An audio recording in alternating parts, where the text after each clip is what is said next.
வரஹ்மத்துல்லாஹி வபரகாத்துஹு.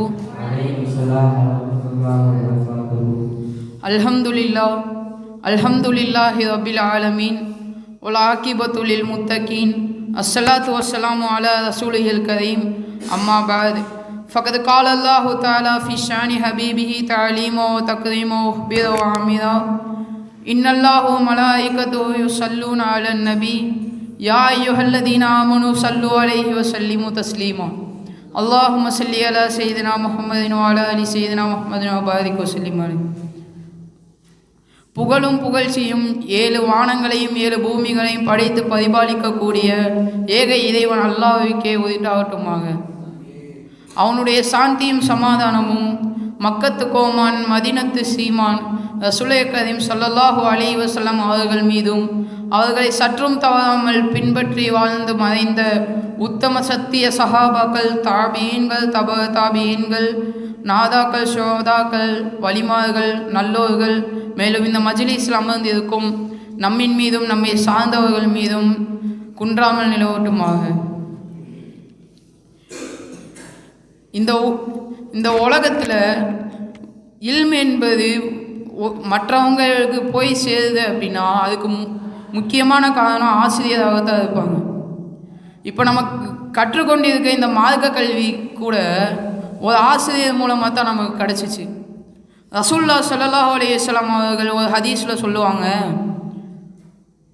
இன்னமா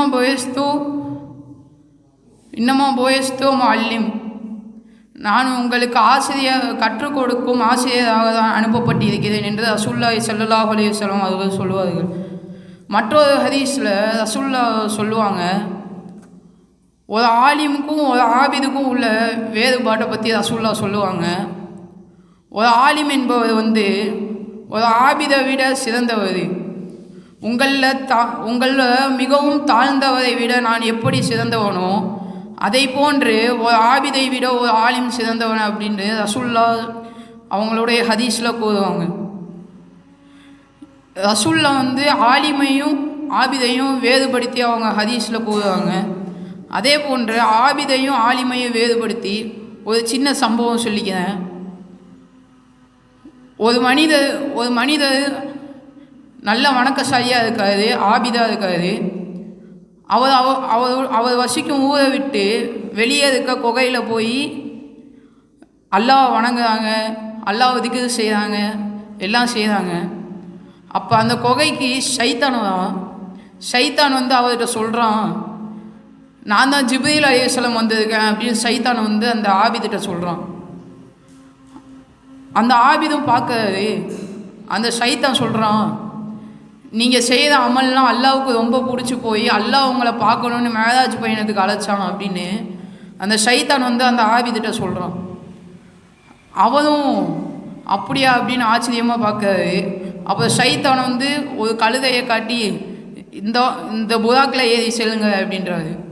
சரின்ட்டு இவரும் அந்த கழுதையில் ஏறி உட்காந்துறாரு. அதுக்கப்புறம் ஷைத்தான் சொல்கிறான், 7 வானங்களை தாண்டி நம்ம போகிறோம், அங்கே கற்கள்லாம் இருக்கும், அதை பார்த்து நீங்கள் பயந்துடுவீங்க அப்படின்ட்டு அந்த ஆபிதுடைய கண்ணை துணியை வச்சு ஷைத்தான் கட்டுறான். சரின்ட்டு அந்த ஆபிதும் ஷைத்தான் தான் ஜிப்ரீல் அலைஹிஸ்ஸலாம் அப்படின்னு நினச்சிட்டு அந்த ஆபிதும் அப்படியே போகாது. ஷைத்தான் அந்த ஊர் பக்கமாக அந்த கழுதையை விரட்டி விடுறான். அந்த ஊர் மக்கள்லாம் அந்த ஆபிதை பார்க்குறாங்க, யாரா இவன் சரியான பைத்தியக்காரனாக இருக்கானே, கண்ணை கட்டிக்கிட்டு கழுத மேலே ஏறி வரானே அப்படின்னு பார்க்குறாங்க. அதுக்கப்புறம் அந்த ஊர் மக்கள்லாம் பைத்தியம் நினச்சிட்டு கல்லை கொண்டு அடிக்க ஆரம்பிச்சிட்டாங்க அந்த ஆபிதை. அப்படியே அவர் போயிட்டு இருக்கும்போது வழியில் ஒரு ஆலிம் அவரை பார்த்து கழுதையை நிப்பாட்டி அவர் கழுதையிலேருந்து இறக்கி விட்டு அவர் கண்ணில் கட்டி இருக்கக்கூடிய அந்த துணியை கழட்டி விட்டு சொல்கிறாரு, ஏன்ப்பா இப்படிலாம் பண்ணுற, என்னப்பா ஆச்சு உனக்கு அப்படின்ற போது அவர் சொல்கிறாரு, இல்லை நான் ஊருக்கு வெளியே இருக்க கோகையில் அல்லாஹ் வணங்கிக்கிட்டு இருந்தேன். அப்போ ஜிப்ரீல் அலைஹிஸ்ஸலாம் வந்தாங்க.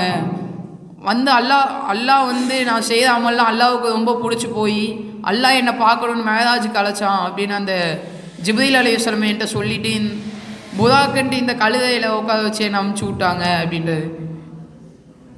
அந்த ஆலிம் சொல்கிறாரு, எப்பா மேராஜ்ன்றது ரசூல்லாவுக்கு அல்லாவால் கொடுக்கப்பட்ட ஒரு நியாமத்துப்பா. மேராஜ்ன்றது ரசூல்லாவுக்கு அல்லாவால் கொடுக்கப்பட்ட ஒரு பரிசுப்பா. நம்மளை மாதிரி ஆளுங்களுக்கெல்லாம் அது கிடைக்காதுப்பா அப்படின்னு அந்த ஆலிம் சொல்கிறாரு. இப்போது நீ நல்லா வணங்குறீங்க, திக்கு செய்கிறீங்க, எல்லாம் பண்ணுறீங்க, ஆனால் உங்களுக்கு இந்த மார்க்கத்தை பற்றின அறிவு கொஞ்சமாச்சும் வேணும். நீங்கள் போய் அந்த மார்க்க கல்வியை கொஞ்சம் தேடுங்க அப்படின்றது. அதுக்கப்புறம் ஒரு சின்ன ஹதீஸை மட்டும் சொல்லிக்கிறேன். ரசூலுல்லாஹி ஸல்லல்லாஹு அலைஹி வஸல்லம் அவங்க ஒரு ஹதீஸில் சொல்லுவாங்க, நான் மஸ்ஜிதுல் நபவியை கடந்து செல்லும்போது 2 கூட்டம் இருந்துச்சு. ஒரு கூட்டம் வந்து அல்லாஹ்வை வணங்கிட்டு அல்லாஹ்வை திக்ர் செஞ்சுட்டு அப்படி ஒரு கூட்டம் இருந்துச்சு. இன்னொரு கூட்டம் மார்க்க சட்டங்களையும் மார்க்க கல்விகளையும் கற்றுக்கொண்டு இருந்துச்சு. இந்த 2 கூட்டமே சிறந்தது தான். இந்த 2 கூட்டத்தில் அல்லாஹ்வை திக்ர் செஞ்சுட்டு இருக்க அந்த கூட்டத்தை விட மார்க்க கல்வியையும் மார்க்க சட்டத்தையும் அறிந்துக்கணும்னு அந்த மார்க்க கல்வியை தேடி அந்த கூட்டம் தான் சிறந்தது அப்படின்னு ரசூல்லா வந்து ஒரு ஹதீஸில் சொல்கிறாங்க. எனவே இனி வரும் நாட்களில் அதிகமான கல்வியை கற்றுக்கொண்டு பிறருக்கு கல்வியை கற்றுக் கொடுக்கும் பாக்கியத்தை வல்லோன் அல்லாஹ் நம் அனைவருக்கும் தந்த அருள் புரிவானாக. வாஹிர் தாவானா அல்ஹம்துலில்லாஹி ரப்பில் ஆலமீன். அஸ்ஸலாமு அலைக்கும் வரஹ்மத்துல்லாஹி வபரகாத்துஹு.